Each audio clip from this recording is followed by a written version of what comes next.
আমার নাম আব্দুল্লাহ। আমি একজন মাদ্রাসার ছাত্র। যখন আমি ছাত্র ছিলাম তখন আমার সঙ্গে এমন এক অলৌকিক ঘটনা ঘটে যেটি আমি সত্যি আশা করিনি। আমি একজন এতিম ছেলে। আমার আগে পিছে দেখার মতো কেউই ছিল না। ছোটবেলায় আব্বা এবং আম্মা দুজনেই মারা যান। তারপর থেকে আমি একাই বড় পেয়েছি। আমি শুরুতে খালাবাড়ি, নানি বাড়ি এদিক ওদিকে থেকেই বড় পেয়েছি, কিন্তু পরবর্তীতে আমার নানা আমাকে একটি এতিমখানার হাফেজিয়া মাদ্রাসায় ভর্তি করিয়ে দিয়ে গিয়েছিলেন এবং সেখান থেকে আমি হাফেজি সম্পূর্ণ করি। হাফেজি পড়াকালীন সময়ে একটা ঘটনা আমার জীবনে ঘটেছিল, যেই ঘটনার সাক্ষী আজ পর্যন্ত আমি বয়ে বেড়াচ্ছি, এবং সেটা যে এমনটা হবে কখনো ভাবতেও পারিনি। আমার স্ত্রী একজন পরী এবং আমার সন্তান, তারাও জিনের মতোই গুণ পেয়েছে। আপনারা বললে হয়তো বিষয়টা বিশ্বাস করবেন না, কিন্তু পুরো ঘটনাটা শুনলে আপনারা হয়তো বিষয়টা বিশ্বাস করতে চাইবেন, এবং এমনটাই ঘটেছিল আমার সঙ্গে। আসসালামু আলাইকুম দর্শক, সকলে কেমন আছেন? স্বাগত জানাচ্ছি আমাদের আজকের এপিসোডে। প্রতিদিনকার মতো কণ্ঠে আমি আরজে মিজু আপনাদের সঙ্গে আছি, এবং আপনারা দেখছেন MS story box. MS story বক্সের গল্পগুলো আপনাদের কাছে কেমন লাগে কমেন্ট করে জানাতে ভুলবেন না। সেই সঙ্গে আমাদের চ্যানেলে নতুন হয়ে থাকলে অবশ্যই চ্যানেলটাকে সাবস্ক্রাইব করে রাখবেন। আজকে আমরা জানব আব্দুল্লাহর জীবনের ঘটনা, যে কিনা মাদ্রাসায় পড়াকালীন সময়ে জিনের দেশের সফরে গিয়েছিল, এবং সে জানত না যে সে কিভাবে জিনের দেশের সফরে গিয়েছিল। এবং সেখানে গিয়ে তার সঙ্গে পরিচয় হয় রুকসানা। রুকসানা কোনো মানুষ ছিল না, সে যেহেতু জিনের দেশে গিয়েছিল এবং সেই ছিল এক জিনের সর্দারের মেয়ে, যে সর্দারের সঙ্গে পরবর্তীতে আব্দুল্লাহর ভালোবাসার সম্পর্ক হয়, এবং সেটা কিভাবে প্রেম বিয়েতে গড়ায় সেই ঘটনাটি জানতে হলে এই ভিডিওটা শেষ পর্যন্ত আমাদের সঙ্গে অবশ্যই থাকুন। তাহলে চলুন আর বেশি কথা বাড়াবো না, আমরা সরাসরি চলে যাব আব্দুল্লাহর জীবনের ঘটনার বাকি অংশে। আমি আব্দুল্লাহ, একজন এতিম অসহায় বালক। আমার বয়স যখন 8 বছর, তখন আমার আব্বা একটা রোড অ্যাক্সিডেন্টে মারা যায়। আমার আব্বা ছোটবেলা থেকেই চেয়েছিল আমাকে মাদ্রাসার এবং কোরআনের হাফেজ বানাবে এবং আল্লাহওয়ালা বানাবে। সেমনটাই মনে হয় আমার আম্মাও শুরুতে চেয়েছিল। আমাকে শুরুর 2 বছর জেনারেল লাইনে পড়াশোনা করানো হয়েছিল। পরবর্তীতে আব্বা মারা যাওয়ার পর আব্বার শখ পূরণের জন্য আম্মা আমাকে আমাদের বাড়ির কাছের একটি মাদ্রাসায় আমাকে ভর্তি করিয়ে দিয়েছিল। ছোটবেলা থেকেই দেখতে আমি বেশ সুদর্শন ছিলাম, এবং আম্মা বলে আমার যখন জন্ম হয়েছিল তখন নাকি সবাই আমাকে কোলে নেওয়ার জন্য একদম উঠে পড়ে লাগতো, আর আমাকে নিয়ে যদি বাজারে যেত তাহলে অনেকেই আমাকে নাকি অনেক কিছু কিনে দিত ছোটবেলায়। আমার কিছু কিছু কথা মনে আছে, এবং মক্তবে গেলেও হুজুর আমাকে বলতো যে তুমি ইউসুফ নবীর মতো সুন্দর। আমি তখন তাকে বলতাম যে একদমই না, আমি তো ইউসুফ নবীকে কখনো দেখিনি, তাহলে বুঝবো কিভাবে আমি তার থেকে সুন্দর। তখন হুজুর বলতো তুমি বুদ্ধিমানও আছো বটে। তো এরকম করেই ছোটবেলার সময়টা আমার বেশ ভালো কেটেছে। আমার আব্বা নিজেও একজন আল্লাহওয়ালা লোক ছিলেন। তিনি আমাদের বাজারে দর্জির কাজ করতেন, এবং সবসময় নামাজ পড়তেন এবং টুপি জুব্বা এগুলো পরে থাকতেন, এবং চেষ্টা করতেন চিল্লায় যাওয়ার। সেহেতু আমার আব্বা চেয়েছিল আমি তার একমাত্র ছেলে হিসেবে যেন আমি কোরআনের হাফেজ হই এবং আল্লাহওয়ালা হই। আমার ততদিনে কোনো ভাই বোনের জন্ম হয়নি। আমার বয়স যখন 8 বছর হলো, তখন আমার আম্মা হঠাৎ করেই একদিন খবর নিয়ে আসলেন যে আমার আব্বা মারা গিয়েছে। আমি তখন স্কুলে ছিলাম। স্কুল থেকে আমাকে বাড়িতে নিয়ে যাওয়া হলো। তারপর যখন আমি দেখলাম তখন আমি আসলে বিষয়টা বুঝতাম না। এর কিছু বছর পর মাদ্রাসায় ভর্তি যখন ছিলাম আমাদের এলাকার মাদ্রাসায়, তখন আমার মা 2 বছর পর মারা গেলেন। তখন আমার বয়স মাত্র 10 বছর। এই বয়সে বাবা মাকে হারিয়ে আমি তখন এতিম হয়ে পড়লাম এবং খুবই অসহায় অবস্থায় ছিলাম। যাই হোক, আমি যেহেতু ক্লাস 4 পর্যন্ত জেনারেল লাইনে পড়েছি, আর আমার আব্বার শখ ছিল যে আমাকে মাদ্রাসায় ভর্তি করাবে, সেহেতু 3-4 বছর আমি দাদি এবং নানির সঙ্গে থেকেছি এখানে, এবং আমার নানি আমাকে খুব ভালোবাসতো। আমার আম্মা আমার নানির খুব আদরের মেয়ে ছিল, ছোট মেয়ে ছিল, যার কারণে তার একমাত্র সন্তান হওয়ার কারণে আমাকে সবসময় নানি বেশ ভালোবাসত। তবে মামারা আমাকে খুব বেশি ভালো দেখতে পারত না। নানি আমাকে একদিন মাদ্রাসায় ভর্তি করিয়ে দিল। ক্লাস 5-এ তখন পড়ি, আমি 6-এ উঠব 5 শেষ করে। ওই সময়টাতে নানি আমাকে মাদ্রাসায় ভর্তি করিয়ে দিল, এবং সেটা ছিল আমাদের ওই এলাকার সবথেকে বড় মাদ্রাসা এবং এতিমখানা। ওইখানে আমি পড়াশোনা করতে শুরু করলাম। আমি শুরুতে ওইখানে আমি নানিমাকে ভর্তি করতে চাইনি। পরে দেখলাম মাদ্রাসা এবং ভালো মাদ্রাসা, এবং এতিমদের জন্য বিশেষ ছাড়ার সুবিধা আছে। যদি ভালো ছাত্র হয় তাহলে সম্পূর্ণ ফ্রি। তো নানি তো এ সময় ইনকাম করতো না, মামারা যা দিত তা দিয়ে নানি আমার সমস্ত ভরণ পোষণ করতো আর কি। তো আমি এখানে ভর্তি হওয়ার কারণে একটা জিনিস সুবিধা পেয়েছি, সেটা হচ্ছে আমাকে কোনো ফিটি দিতে হতো না, যেহেতু এতিমখানা, এবং খাওয়া দাওয়া এবং সমস্ত কিছু ফ্রি ছিল, এবং যারা ভালো পড়াশোনা করত সম্পূর্ণটাই ফ্রি। তো আমি সেখানে পড়তে শুরু করলাম। শুরুর কিছু বছর আমার সেখানে মোটামুটি ভালোই যাচ্ছিল আর কি। সবসময় বাড়ির কথা মনে হতো, কারণ মাদ্রাসার জীবনটা যারা কাটিয়েছে তারা বেশ ভালোভাবেই বোঝে এবং জানে মাদ্রাসা জীবনটা সকল জীবন থেকে ভিন্ন। আমি সেখানে গিয়ে পড়তে শুরু করলাম। আমার তখন ততদিনে প্রায় 25 পারার বেশি মুখস্থ হয়ে গিয়েছে এবং আমি হচ্ছে গিয়ে হাফেজ হইতে আর সম্ভবত হয়তো 6 মাস সময় লাগবে, বা সর্বোচ্চ গেলে 1 বছর, ইয়াদ সবক দিয়ে 1 বছর টাইম লাগবে। তো তখন ততদিনে আমার বয়স প্রায়, আমি যুবক হয়ে উঠেছি এবং আমার এইগুলো করতে একটু দেরি হয়েছে, কারণ আমি মাঝখানে বেশ কিছু মাস অসুস্থ ছিলাম। তো অসুস্থ থাকার কারণে আমি তখন মাদ্রাসায় পড়তে পারিনি। তো একটা বিষয় ভালো ছিল যে মাদ্রাসার সকলে আমাকে বলতো যে আমি নাকি খুব ভালোভাবে কোরআন তেলাওয়াত করি, এবং সেই সঙ্গে আমি কোনো মাইয়াতের জানাজায় গেলে বা কোরআন সবক দেয়া লাগলে সেখানে যখন আমরা গিয়ে কোরআন পড়তাম তখন সকলে আমাকেই আগে গিয়ে দিত।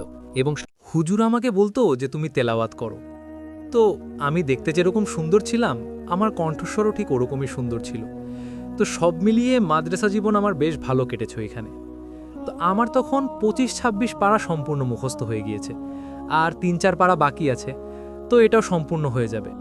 তো আমরা মাঝেমধ্যে কি করতাম, হুজুর আমাদেরকে বিভিন্ন দূর দূরান্তের জায়গায় পাঠাতো আর কি। মানে কোনো জায়গায় মারা গেলে কেউ, কোনো জায়গায় মিলাদ থাকলে অথবা দোয়া দরুদ পড়ার জন্য, কোনো জায়গায় খতম দিতে হলে আমাদেরকে পাঠাতো। তো তার মধ্যে একজন আমাকে মাস্ট পাঠাতো। আর সবথেকে বড় কথা হচ্ছে, আমি গেলে আমার কণ্ঠেশ্বর ভালো ছিল সেহেতু স্বর্ণাকে দিয়ে আগে বলাতো, আর আমি কিছু টাকাও পেতাম, যেহেতু এই মাদ্রাসার অন্যান্য ছাত্রদের থেকে আমার অবস্থা সবথেকে খারাপ ছিল। আর ততদিনে আমার নানিও আমাকে দেখতে আসতে পারতো না, কারণ তিনি অসুস্থ হয়ে পড়েছিলেন। তো ওই মুহূর্তে আমি হুজুর আমাকে সবসময় পাঠাতো ওরকমভাবে, বিভিন্ন জায়গায় আমাকে জানাজা, তারপরে এই জাতীয় কাজে পাঠাতো।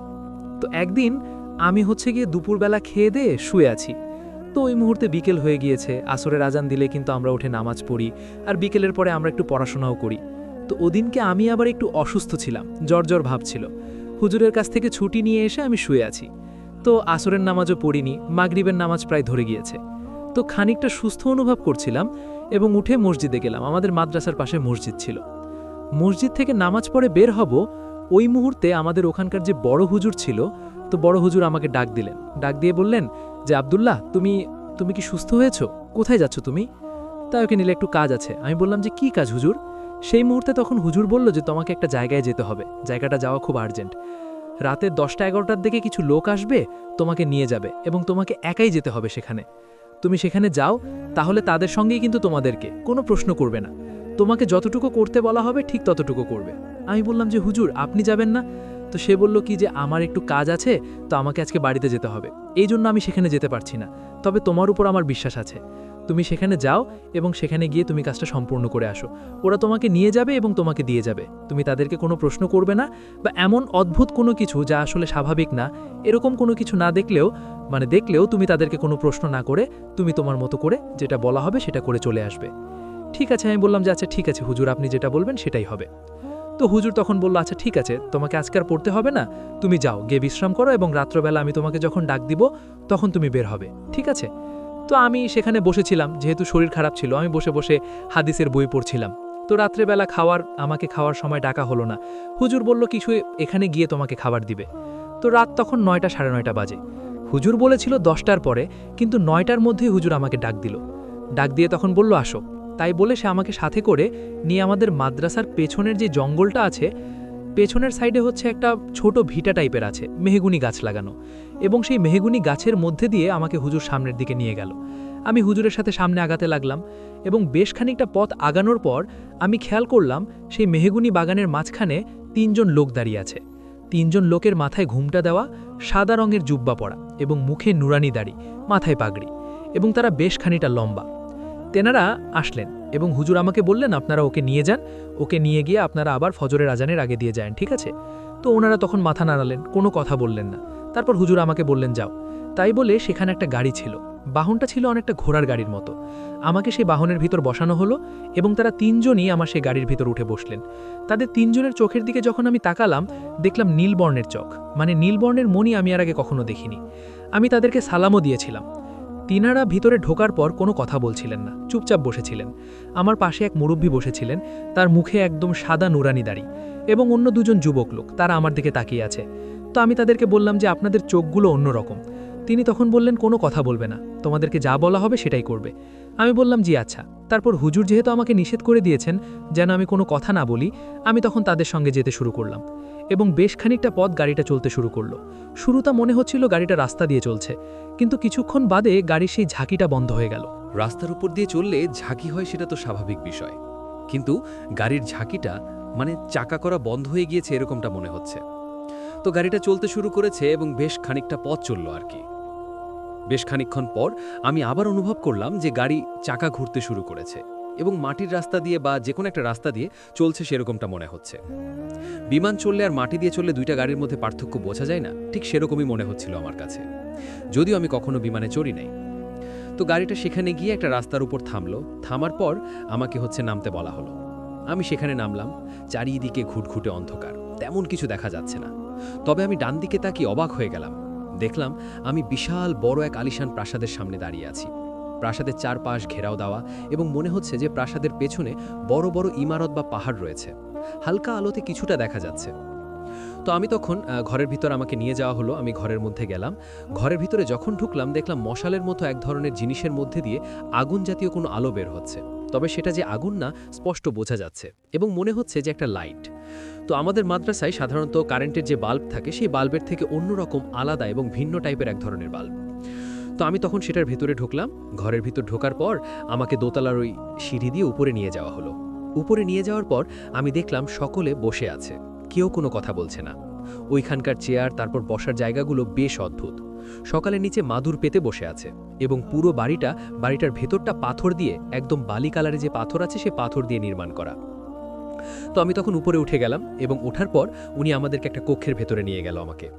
কক্ষটা ছিল দোতলা রুমের একটা বিশাল বড় কক্ষ এবং সেই কক্ষের সামনে বড় একটা কফিন জাতীয় কিছু একটা রাখা এবং চারপাশে আগরবাতি জাতীয় কোনো একটা জিনিস জ্বলছে এবং তার চারপাশে ঘিরে বেশ কিছু লোক বসে আছে এবং এখানকার প্রত্যেকটা লোকের চেহারা, ধরন এবং বাচনভঙ্গি সমস্ত কিছু কেমন যেন অদ্ভুত। এরকম লোক আমি এর আগে কখনো দেখি নাই। তো হুজুর আমাকে বলে দিয়েছিল যে ওইখানে গিয়ে তুমি খাবার খেও, ঠিক আছে? তো আমাকে তখন ওইখানে বসতে বলা হলো। আমি সেখানে একটা বড় চৌকির উপর বসলাম। চৌকিটা জল চৌকি ছিল, যেটা খুব বেশি বড় না, জাস্ট ওখানে বসে নামাজ পড়ার জন্য বা কোরআন তেলাওয়াত করার জন্যই হয়তো রাখা হয়েছে। তো আমি বুঝতে পারলাম যে এই বাড়িতে নিশ্চয়ই কেউ মারা গিয়েছে এবং এই বাড়িতে আমাকে নিয়ে আসা হয়েছে তেলাওয়াত করার জন্য। তো তখন আমাকে বলা হলো যে আপনি শুরু করুন। তো আমাকে বেশ সম্মান দেওয়া হচ্ছিল। আমি সেখানে বসলাম। বসার পর আমাকে বুঝিয়ে বলা হলো কি কি করতে হবে। তো আমি সমস্ত কিছু করা শুরু করলাম এবং আমি কোরআনের বিভিন্ন আয়াত থেকে বিভিন্ন আয়াতগুলো যেটা বলে দিয়েছে সেই আয়াতগুলো আমি তেলাওয়াত করতে শুরু করলাম এবং এক পর্যায়ে আমি প্রায় 1 ঘন্টার মতো তেলাওয়াত করলাম এবং আশেপাশে সকলে শুনল এবং সকলে তখন ওইরকমভাবে দোয়া দুরূদ পড়ছিল। তো আমাকে এর মাঝখানে একজন লোক বলল কি যে আপনাকে ভেতরে ডাকছে, আপনি আসুন আমার সঙ্গে। আমি তখন উঠলাম এবং এখানে সমস্ত কিছু অদ্ভুত ছিল। হুজুর আমাকে আগেই নিষেধ করে দিয়েছে যে যদি কোনো কিছু মনে হয় যে অদ্ভুত, তাহলে তুমি কাউকে কোনো কিছু জিজ্ঞেস করবে না, তোমাকে ঠিক যা করতে বলা হবে ঠিক তাই করবে। আমি তোমাকে সমস্ত কিছু খুলে বলবো, ঠিক আছে? তো হুজুর এমনটা কেন বলল আমি আসলে জানি না। তো সেই লোকটা আমাকে তখন সেখান থেকে নিয়ে গেল এবং বড় সড়ো একটা গলির মধ্যে দিয়ে কিছুক্ষণ পরপর একটা দরজা এবং দরজাগুলো লোহার দরজা এবং দোতলার এই ঘরটা সম্পূর্ণ সাদা রং করা এবং নিচের অংশটা ইট দিয়ে গাঁথলে যেরকম লাগে ঠিক সেরকম করা আর কি, এবং দোতলার এই পাশের অংশটা সাদা রঙের। সেই বড়সড় গলির ভেতর দিয়ে আমি সামনে এগিয়ে যাচ্ছি। বেশ খানিকটা পথ এগিয়ে যাওয়ার পর আমি দেখতে পেলাম বিশাল বড় একটা ডাইনিং টেবিলের মতো টেবিল এবং সেই টেবিলের উপর থরি ধরে শুধুমাত্র খাবার সাজানো। এক পাশে ফল, এক পাশে মিষ্টি, অন্য পাশে মাংস, পোলাও, রেজালা, এই জাতীয় যত ধরনের ভালো ভালো খাবার আছে সমস্ত খাবার সেখানে খুব সুন্দরভাবে সাজানো। আমাকে তখন একজন লোক বসতে বলল কিছু আপনি এখানে বসুন। তা আমি সেখানে বসলাম। জায়গাটা বেশ অদ্ভুত লাগছিল আসলে আমার কাছে। তবে হুজুর যেহেতু আমাকে নিষেধ করে দিয়েছে আমি যেন কোনো কথা না বলি, সেহেতু আমি কোনো কথাও বলছিলাম না। আমি তখন সেখানে বসে সেই খাবারগুলো খেতে শুরু করলাম। একজন লোক আমার প্লেটে খাবারগুলো তুলে দিতে লাগলো এবং খুবই সুঘ্রাণ ছিল সেই খাবারে। আমাদের এতিমখানায় সাধারণত এত সুস্বাদু খাবার কখনো আমরা খাইনি এবং ওইখানে এত সুস্বাদু খাবার দেখে আমার এমনিতেই ক্ষুধা লেগেছিল। সেই দুপুরবেলা খেয়েছি। আমরা সাধারণত মাদ্রাসায় 9টার মধ্যেই খেয়ে ফেলি, আর কি এখানে প্রায় রাত 12টার বেশি বেজে গিয়েছে, আসতে পথে সময় লেগেছে। তো তখন আমি না খেয়ে, তো যেহেতু আমার ক্ষুধা লেগেছে আমি তখন খুব তড়িঘড়ি করে অনেক খাবার খেলাম এবং খাবার খেয়ে পেটে ফেটে যাওয়া আমার জোগাড় ছিল। তো ওই মুহূর্তে আমি আশেপাশে কাউকে দেখতে পেলাম না, কারণ আমাকে খেতে বসতে দিয়ে ওনারা চলে গিয়েছিল কোথাও একটা। তো আমি ডাক দিলাম, কেউ আছেন? কেউ আসলো না। সেখানে আমি তখন উঠলাম। উঠে আমি দেখলাম পাশে একটা হাত রাখার পাত্র আছে, হাত ধোয়ার পাত্র। আমি সেই পাত্রে হাত ধুলাম। হাত ধুয়ে হাত মোছার জিনিসটা সেটা পাশেই ছিল। তো আমি সেই পাত্রটার মধ্যে হাত ধুয়ে মুছে আমি সেখান থেকে হাঁটা শুরু করলাম সেই গলির মধ্যে দিয়ে। ওই গলিটা মনে হচ্ছিল বেশ অদ্ভুত গলি এবং বুলবুলাইয়ার মতো গলি। আমি যে এর আগে কোন দিক দিয়ে এসেছি সেটাই যেন কোনোভাবে বুঝে উঠতে পারছিলাম না। আমি এদিকে ওদিকে খোঁজাখুঁজি করতে লাগলাম, কাউকেই আমি দেখতে পাচ্ছিলাম না। তো কি করব? প্রত্যেকটা দরজা একই রকম। গলির শেষ মুখের দরজাটাও ঠিক একই রকমের দরজা এবং লোহার দরজা। তো আমি ওইখানকার যে গলির ভিতর দিয়ে আসছিলাম, এখানে একটা গলি ছিল খুব সুন্দরভাবে সাজানো এবং লাইট দিয়ে কারুকার্য করা। তো আমার মনে পড়ছে যে এই গলিতেই আমি এসেছিলাম। তো হঠাৎ করেই ওই পাশ দিয়ে যেতে গিয়ে আচমকা আমি একটা দরজা খুলে ফেলি। আমি মনে করেছি যে এই গলিতে দিয়ে হয়তো বেরোনো যাবে এই দরজা দিয়ে, কিন্তু আমি আচমকা সেই দরজাটা খুলে ফেলি এবং দরজা খুলে ফেলার সঙ্গে সঙ্গেই আমি যা দেখতে পাই তা আসলে আমার দু চোখকে বিশ্বাস করার মতো ছিল না, এবং সেটা ছিল এক অন্যরকম অভিজ্ঞতা। আমি দেখি ওইখানে একটি মেয়ে চুপচাপ বসে আছে সোফার ওপর, এবং ওই সোফাটা আমাদের এখানকার স্বাভাবিক কোনো সোফার মতো না। মেয়েটি সেখানে এরকমভাবে বসে আছে, বসে কিছু একটা দেখছে, এবং তাকে দেখতে এত সুন্দর লাগছে। আমি দরজা খোলার সঙ্গে সঙ্গেই মেয়েটি আচমকা আমার দিকে তাকালো, এবং তাকানোর সঙ্গে সঙ্গেই আমি যেন তার প্রেমে পড়ে গেলাম, কারণ এত সুন্দর চেহারার মেয়ে এর আগে আমি কখনো দেখিনি। খুব সুন্দর করে হিজাব পরা, এবং সেই সঙ্গে তার চোখগুলো এত পরিমাণ মায়াবী, এবং একটা ঘরোয়া জামা পরা। জামাটা এমনভাবে পরা যে তার হাত দেখা যাচ্ছিল, এবং সে নিজের বেডরুমে ঘরের ভিতরে যেরকমভাবে বসে থাকে ঠিক সেরকমভাবে রাখতে লাগছিল আর কি, চুলগুলো বাঁধা হিজাবের মধ্যে। আমি দেখলাম তার হাতে কোরআন শরীফ, এবং সে কোরআন পড়ছে। আমি তক্ষুনি ভয় পেয়ে দরজাটা বন্ধ করতে যাব, তক্ষুনি মেয়েটি চিৎকার দিয়ে উঠল, এবং চিৎকার দেওয়ার সঙ্গে সঙ্গেই সেখানে বেশ কিছু লোক এসে উপস্থিত হলো, এবং তারা অদৃশ্য অবস্থায় ছিল। অদৃশ্য অবস্থায় থেকে সঙ্গে সঙ্গে দৃশ্যমান হলো, এবং ওই মেয়েটির সঙ্গে সঙ্গেই তার হিজাবটা ভালো মতো তার শরীরে জড়িয়ে নিল, এবং সেই দুটো লোক এসে আমাকে চ্যাংদোলা করে ধরে ফেলল। বলল কি যে আপনি এখানে কি করছেন, এখানে কিভাবে এসছেন, এবং আপনি কে? আমি তখন কোনো কিছু বুঝে উঠতে পারছিলাম না। লোক দুটোর আচার আচরণ বেশ অদ্ভুত ছিল, এবং তারা শূন্যে ভাসছিল, এবং আমাকে ধরে শূন্যে ভাসিয়ে ফেলেছে। তখন আমি বুঝতে পারলাম যে আমি স্বাভাবিক কোনো দুনিয়াতে নেই, নিশ্চয়ই আমি অন্য কোনো জগতে এসেছি, এবং এরা নিশ্চয়ই কোনো আশরাফুল মখলুকাত নয়, কারণ আশরাফুল মখলুকাত হলে নিশ্চয়ই এরকমটা হতে পারত না। যদি এরকম জায়গায় এসে থাকি এবং সমস্ত জিনিস আমি যা বুঝতে পারছি, নিশ্চয়ই আমি কোনো জিনের এলাকায় আছি, এবং আমাকে হুজুর নিশ্চয়ই কোনো জিনের এই মাইয়াত মারা গিয়েছে সেই সেখানে কোরআন তেলাওয়াত করার জন্য পাঠিয়েছেন। তাহলে আমাকে তিনি বলে দিলেন না কিসের জন্য? আর আমি ভুলক্রমে এমন একটি মেয়ের রুমে ঢুকে পড়েছি যে কিনা পর্দা করে, এবং তার চেহারা আমি দেখে ফেলেছি। সেই দাসী দুজন আমাকে সেখান থেকে বের করে নিয়ে আসলো, এবং নিয়ে আসার পর আমাকে বাহিরে একটা জায়গায় দাঁড় করিয়ে বলল কি যে তোর এত বড় সাহস, তুই এই ঘরের ভিতর ঢুকেছিস? তুই কার সাথে এসছিস, কেন এসছিস, কিসের জন্য এসছিস? ঠিক সেই মুহূর্তে যেই লোকটি আমাকে নিয়ে এসছিল, সেই লোকটি আমাকে দেখে বলল কি যে এই তুমি এখানে কি করছো, তুমি না খাবার রুমে ছিলে? আমি তখন বললাম ছিলাম ওখানে, কিন্তু আমি না কাউকে আসলে দেখতে পাইনি, এই জন্য ভুলক্রমে এই ঘরের ভিতর ঢুকে পড়েছিলাম। লোকটি তখন বলল, হায় আল্লাহ, তুমি কি করেছো? আমাদের এইখানকার এই ঘরের ভিতর ঢুকে পড়েছো? এটা তো না, এটা ঠিক করনি, তাড়াতাড়ি চলো এখান থেকে, জানাবির ওই হলে খবর আছে। আমি বললাম যে উনি কে? তখন সে বলল, উনি আমাদের সর্দারের মেয়ে। আমি বললাম, এটা কোন জায়গা এবং আমি কোথায় আছি? তখন সেই লোকটি বলল, তোমাকে প্রশ্ন করতে নিষেধ করা হয়েছে। আমি তখন বললাম যে আমি জানি এটা জিনের অঞ্চল, এবং আমি জিনের এক মাইয়াতের এখানকার খতম দিতে এসেছি, আমি সেটা খুব ভালো মতো জানি। লোকটি তখন বলল, কিভাবে বুঝলে?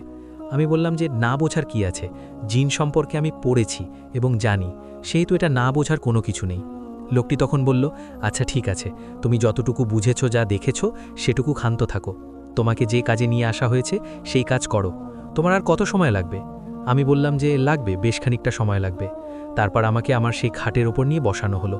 বসানোর পর এক পর্যায়ে আমি তখন সেখান থেকে সমস্ত পড়া শেষ করে ফিরব, তখন সেই জিন লোকটি আমাকে বলল যে শোনো, তুমি এখানে যা দেখেছো এবং যা করেছো কোনো কিছু সম্পর্কে কাউকে কিছু বলবে না, ঠিক আছে? এখানকার নিয়ম এবং সমস্ত কিছু ভিন্ন। তোমাকে যে উদ্দেশ্য নিয়ে আসা হয়েছিল সেই উদ্দেশ্য আমাদের সফল হয়েছে, এবং তোমার হুজুরের সঙ্গে আমি কথা বলবো, তুমি এটা নিয়ে কাউকে কিছু বলবে না, তোমার হুজুরকেও কিছু বলবে না, আমি সমস্ত কিছু হুজুরকে বলবো, ঠিক আছে? তখন উনি বললেন, চলো তোমাকে দিয়ে আসি। তারপর উনি আমার হাতে কিছু একটা থলে দিল। থোলাটার মধ্যে কি ছিল আমি জানি না, আর একটা ব্যাগ দিল। ব্যাগের ভিতরে খুব সুন্দর একটা পাঞ্জাবি এবং খুব সুন্দর সুগন্ধি ছিল। এরকম এক সুগন্ধি আমি এর আগে কখনো মাখিনি। ওই মেয়েটার রুমে এক অন্যরকম সুগন্ধির বাসনা ছিল, যে বাসনাটা আমার কাছে খুব ভালো লেগেছিল, এবং মেয়েটার চেহারা দেখে প্রথমবারই যেন আমি তার প্রেমে পড়ে গিয়েছি এমনটাই মনে হলো।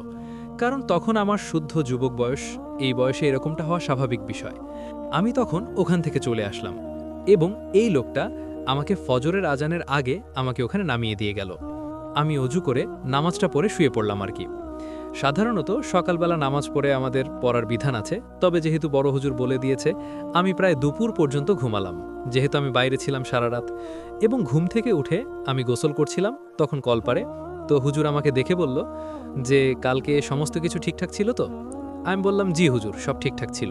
এবং ওনারা আমাকে নিয়ে গিয়েছে এবং দিয়েও গিয়েছে, এবং ফেরার পথে আমাকে কিছু জিনিস দিয়েছে, তার মধ্যে একটা পাঞ্জাবি এবং একটা সুগন্ধি ছিল। তখন তিনি বললেন যে বেশ ভালো হয়েছে, আর তোমাকে এইসব বিষয়ে কাউকে কিছু বলো না, ঠিক আছে?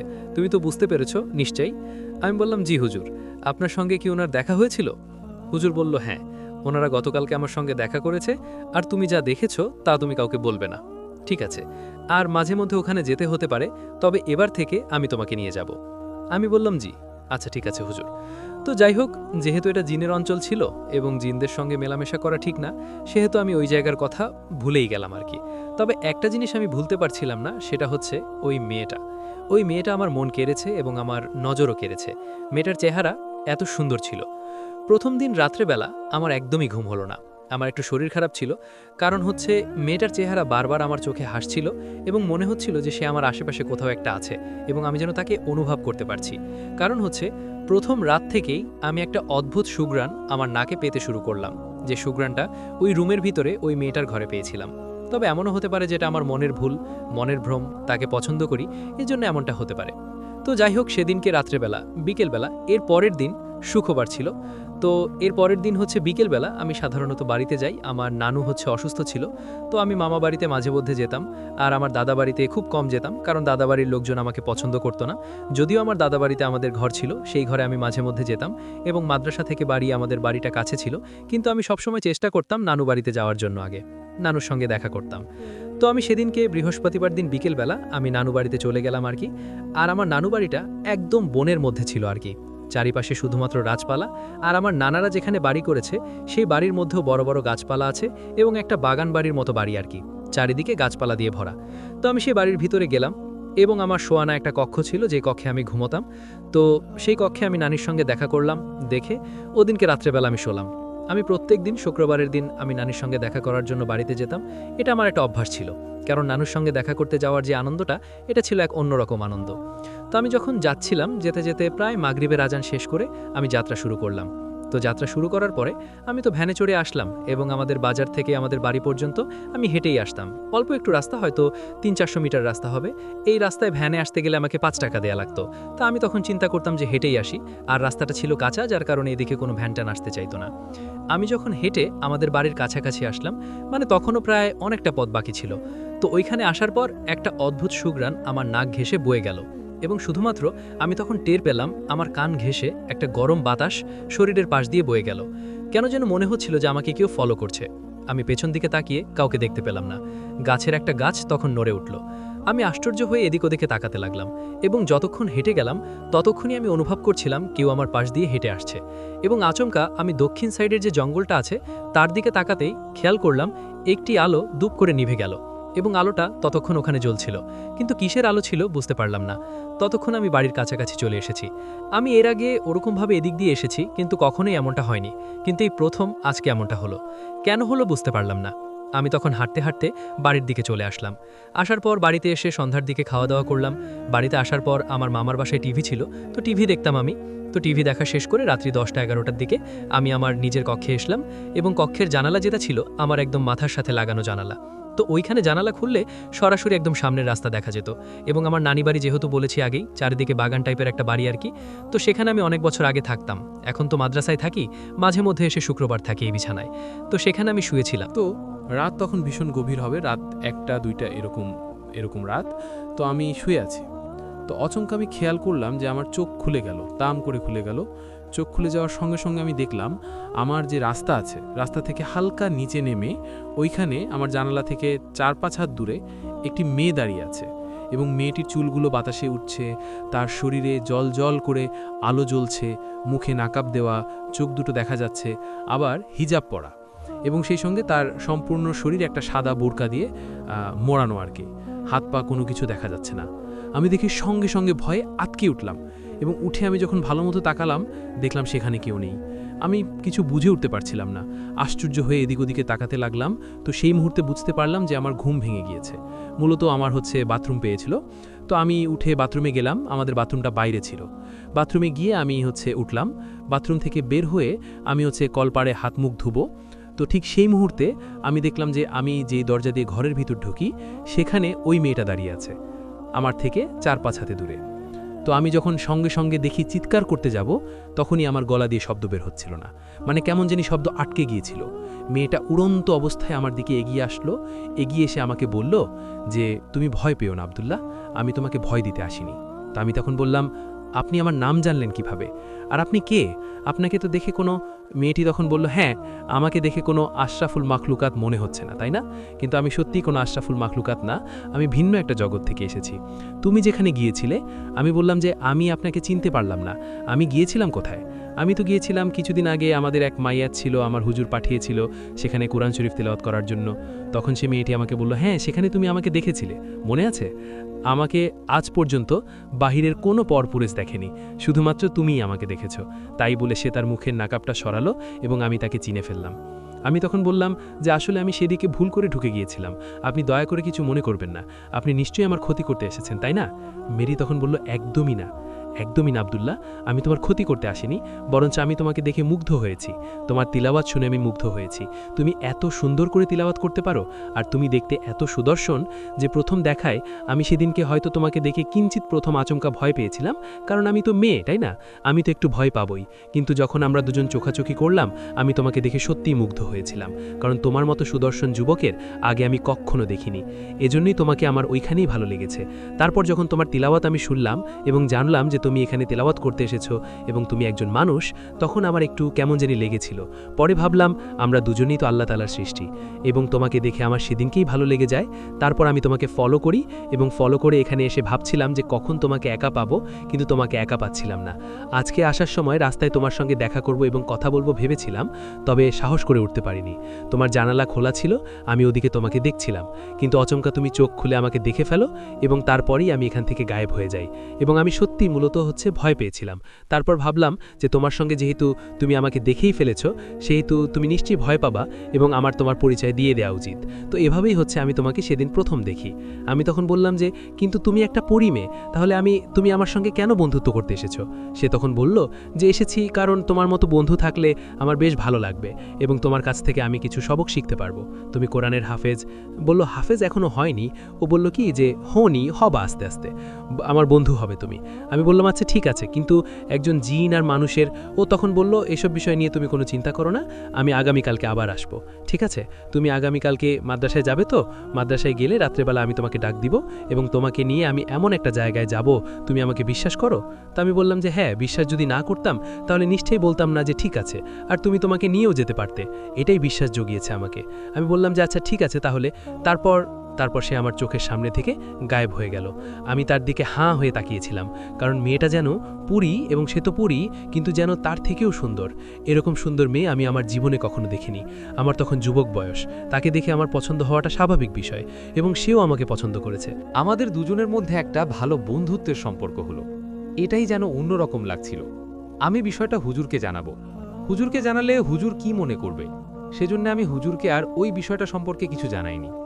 এর পরের দিন আমি মাদ্রাসায় চলে গেলাম। তবে রাত্রেবেলা ওর কথা চিন্তা করে আমার কেমন যেন লাগছিল। ওর সেই গায়ের সুকসানটা ওইখানে আমি তখন পাচ্ছিলাম, এবং ওকে যখন দেখতে পেলাম, ও আমাকে ওর নাম বলে গিয়েছিল রুকসানা। আমি তখন ওর নামটা বারবার কেন যেন আওড়াতে লাগলাম, এবং মুখে মনে মনে ভালো লাগতে শুরু করলো। এটা কেন আমি জানি না। তারপর এর পরের দিন রাত্রেবেলা আমি তখন ঘুমিয়ে আছি, মধ্যরাত, গভীর রাত, মাঝরাতেই ঘুমিয়ে আছি। আচমকা আমি দেখতে পেলাম একটা আলো আমার পাশে এসে বসলো, এবং সেই আলোটা, মানে শুরুতে আমি চোখ তো বন্ধ ছিল, ঘুমিয়েছিলাম, আমাকে ডাক দিল, এবং একটা আলো আমার পাশে এসে বসলো। বসার পর সে আলোটা আমাকে বলল যে আব্দুল্লাহ চল, আমি এসেছি। তখন আমার বোঝার বাকি রইল না এটা রুকসানা এসেছে। রুকসানা একটা জিন, একটা সর্দার মেয়ে ছিল, এবং খুব সুদর্শন একটা মেয়ে, সুদর্শন একটা পরী বলা চলে আর কি। তার গায়ে অল্প সুঘ্রাণ আছে। সে আমাকে তখন এখান থেকে নিয়ে গেল। নিয়ে যাওয়ার পর আমি ওর সঙ্গে গেলাম, এবং যাওয়ার পর সে আকাশে আমাকে উড়িয়ে নিয়ে যাচ্ছে, এবং এরকম এর আগে আমি কখনো হয়নি। আমি খুব ভয় পেয়ে গিয়েছিলাম। ভয় পেয়ে ওর খুব কাছাকাছি গিয়ে ওকে জড়িয়ে ধরি, তো ও নিজেও খুব লজ্জা পাচ্ছিল। আমি নিজেও লজ্জা পাচ্ছিলাম, কারণ আমরা দুজনই ছেলে মেয়ে আলাদা অবস্থায়, এবং ওর শরীরটা খুব নরম ছিল। ওর বুকের সঙ্গে যখন আমার বুক লাগলো, বিষয়টা লজ্জা পাওয়ার মতো বিষয়। তো বেশ খানিকক্ষণ পর ও আমাকে নিয়ে গেল। আমি তখন বললাম আমি ভয় পাচ্ছিলাম। তো ও মনে হচ্ছে গিয়ে যেখানে এর আগে আমি গিয়েছিলাম ওইখানকারই একটা বড় পাহাড়ের উপর, ওই পাহাড়টিকে ওদের সেই প্রাসাদটা দেখা যাচ্ছিল এর আগে আমি যেখানে এসেছিলাম। তো এর আগে যখন এসেছিলাম তখন আকাশে জ্যোৎস্না ছিল না, কিন্তু এখন আকাশে জ্যোৎস্না আছে এবং খুব সুন্দর একটা জায়গা। সেখানে খুব সুন্দর করে একটা ছোট্ট প্রাসাদের মতো ঘর তৈরি করা আছে, চারিপাশে ফুলের বাগান দিয়ে ভরা এবং খুব ঠান্ডা এবং সুন্দর পরিবেশ। আমাকে রুকসানা সেখানে বসতে বলল। আমি সেখানে বসলাম। বসার পর ও আমাকে বলল যে তোমার আমার কোন জিনিসটা সবথেকে বেশি ভালো লাগে জানো? তোমার কোরআন তেলাওয়াত করাটা আমার কাছে খুব ভালো লাগে এবং আমাকে মুগ্ধ করে। সবথেকে বড় কথা হচ্ছে তুমি খুব সুন্দর করে তেলাওয়াত করো। তুমি দেখতে যেমন সুদর্শন, ঠিক তেমনি তোমার কথাবার্তা, চালচলন, তোমার কণ্ঠস্বর সবকিছু আমার খুব ভালো লাগে। তো এরকম করে ও আমাকে ওখানে প্রত্যেকদিন নিয়ে যেত, আমাকে বিভিন্ন রকমের খাবার খাওয়াতো এবং আমার সঙ্গে গল্প করত। আর ও জানতো না যে আমি একজন এতিম ছেলে, আমার বাবা মা নেই। এরকম করে মাঝখানে প্রায় 10-15 দিন সময় কেটে গিয়েছে। এর মাঝখানে 4 বার আমি ওর সঙ্গে ওইখানে গিয়েছি আর কি, একই জায়গায় আমাকে নিয়ে যেত। ওখানে দোলনালা ছিল, দোলায় বসে আমরা গল্প করতাম, 2 দোলনায় বসে। তো 10-12 দিন কোনো মেয়ের সঙ্গে ঘুরলে তার মধ্যে একটা অন্যরকম প্রেমের সম্পর্ক হওয়াটা স্বাভাবিক বিষয়। আর তখন তো আমরা বয়স সন্ধিকাল পার পড়েছি, যুবক যুবতী, তো ওই সময়টাতে প্রেমে পড়াটা স্বাভাবিক বিষয় এবং খুব দ্রুত প্রেমে পড়ে যাওয়ার মতো একটা বিষয় কিন্তু ঘটে যায়। তা আমাদের সঙ্গে ঠিক তেমনটাই হলো। তো ওই দিন কেউ আমাকে জিজ্ঞেস করলো যে আবুল্লাহ, তুমি মাদ্রাসাতে থাকো, তোমার বাড়ি, ওইটা কি তোমার বাড়ি? তোমার বাবা মা কি করে বা কেমন আছে? তা আমি তখন ওকে বললাম যে আমার বাবা বা মা কেউই নেই, আমি একজন ইতিম ছেলে। তো এই কথা যখন ওকে বললাম, ও তখন কিঞ্চিৎ মন খারাপ করলো। তখন আমাকে বলল আমি আসলে জানতাম না তুমি যে এতিম, আর তোমার সম্পর্কে তো কোনো খোঁজও করিনি। তবে আমি তখন ছোটবেলা থেকে সমস্ত ঘটনা বলতে শুরু করলাম। আমার চাচারা কিভাবে আমাকে ঠকিয়েছে, তারপর আমার মামারা কিভাবে আমাকে পছন্দ করে না, আমার নানি কিভাবে আমাকে দেখে। তো আমি তখন এই কথা শুনে ওকে বললাম। বলার পর ও তখন বেশ মন খারাপ করলো এবং আমি তোকে সান্ত্বনা দিয়ে মাথায় হাত দিয়ে বললাম তুমি মন খারাপ করো না। ও তখন দেখি কান্না করে দিল। তো কান্না করে দেওয়ার পর আমি বলি কি যে কান্না করো না। তো আচমকা আমাকে জড়িয়ে ধরল এবং ও নাকি মন খারাপ করলে খুব কষ্ট লাগে এবং কারোর মন খারাপ কথা শুনলে খুব খুব কষ্ট লাগে। আর ওদিনকে যেই জিনটা মারা গিয়েছিল সেই জিনটা ছিল হচ্ছে ওর দাদা ছিল এবং ওর দাদার জন্য কোরআন শরীফ তেলাওয়াত করছিল দাদার জন্য। সেদিকে আমি রুমে ঢুকে পড়েছিলাম। তো আচমকা যখন আমাকে জড়িয়ে ধরলো তখন আমার মনের মধ্যে একটা অন্যরকম বাঁশি বাজতে শুরু করলো, যে এই আমার বুক ধরফর করতে শুরু করলো। তো যেহেতু আমার বুকের মাঝখানে মাথা রেখেছিল, তো তখন বলল কি ব্যাপার, তোমার বুক ধরফর করছে কিসের জন্য? আমি বললাম জানি না, এটা কেন হচ্ছে তা আমি বলতে পারবো না। তো তখন আমাকে বলল যে আমি সত্যি খুব দুঃখিত, তোমার নানির কি হয়েছে? তা আমি বললাম যে আমার নানির ব্যথা বিশেষ সমস্যা আছে, তাছাড়া তার হার্টের সমস্যাও আছে। মামা অনেক ডাক্তার দেখিয়েছে আর এখন আর তাকে কোথাও নিয়ে যেতে চায় না, তার থেকে ব্যথা বিশেষ বেড়েছে আর কি। তো তখন বলল যে তোমার নানিকে আমি আমাদের এখানকার কিছু ওষুধ দিব, সেগুলো নিয়ে তুমি খাওয়াইও, ঠিক আছে? আশা করি উনি ঠিক হয়ে যাবে। আর তোমার নানির সঙ্গে আমি দেখা করব কয়েকদিন পরে গিয়ে। তো মাঝখানে কিছুদিন সময় কাটলো। আমার কেন যেন ওকে ছাড়া একদমই ভালো লাগতো না। তো এক শুক্রবারের দিন আমি বাড়িতে যাব। ও জানতো যে আমি শুক্রবারের দিন বাড়িতে যাই। আমি মাদ্রাসা থেকে বের হয়েছি, বের হওয়ার পর রাস্তার মাঝখানে ও আমাকে দাঁড় করালো। বলল কি যে তুমি আমাকে রেখেই চলে যাচ্ছ বাড়িতে, তোমার নানির জন্য আজকে আমি ওষুধ নিয়ে এসেছি। তো তখন আমাকে সঙ্গে করে গল্প করতে করতে আমরা বাড়িতে চলে আসলাম। বাড়িতে আসার পর নানা কখন বাড়িতে ছিল না, নানি একাই ঘরে ছিল। তো আমি তখন সেখানে একা দাঁড়িয়ে আছি এবং আমি বললাম কি যে নানি তোমাকে একটা কথা বলবো, তুমি কোনো কিছু মনে করবে না তো বা অবিশ্বাস করবে না তো? আমি তখন বললাম যে আগে বলো। নানি বলল আগে বলো কি হয়েছে। তা আমি ওর কাছ থেকে ওষুধটা নিয়ে নানিকে খাওয়ালাম প্রথমে, যে সে বলছে কিনা।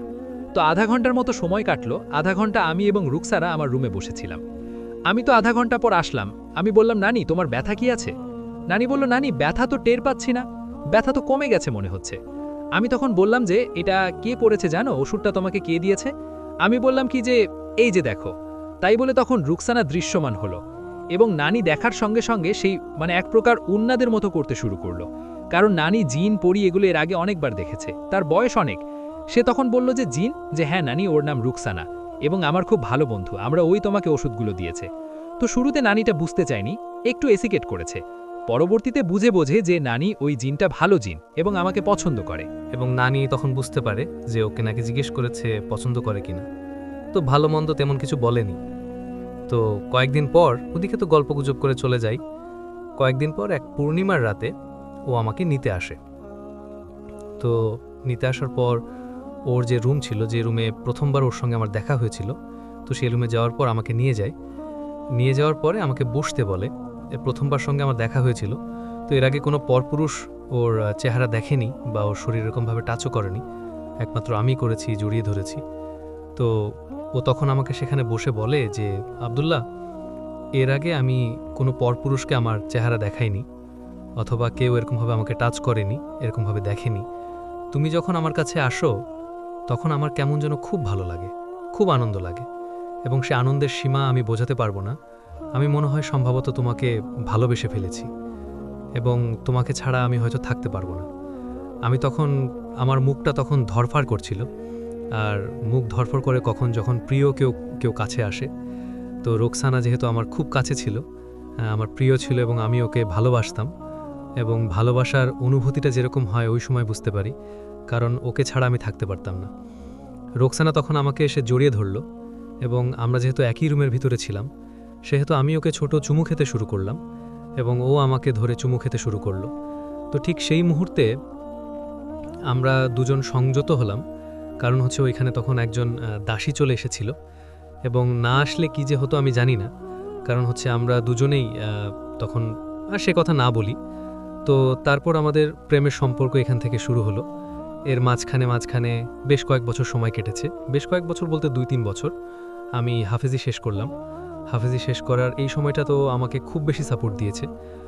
মজার বিষয় হচ্ছে যে ও সবসময় আমাকে নিয়ে ঘুরতে আসতো, বিভিন্ন জায়গায় আমাকে নিয়ে যেত, এবং আমাকে নানান ধরনের খাবার খাওয়াতো, আমাকে সবসময় ভালো ভালো গল্প শোনাতো।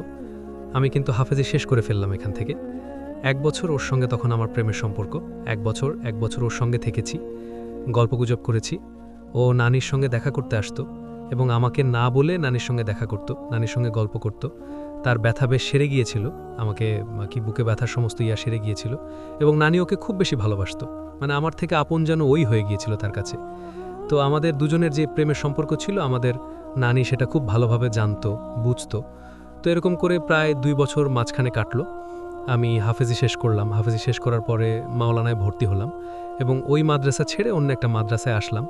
আমাদের ওই মাদ্রাসায় ছিল, তবে খুব একটা ভালো না, মাত্র কয়েক বছর শুরু হয়েছে, সেহেতু অন্য একটা মাদ্রাসায় আমি এখান থেকে আসলাম, যেটা কিনা আমাদের বাড়ির কাছাকাছি ছিল।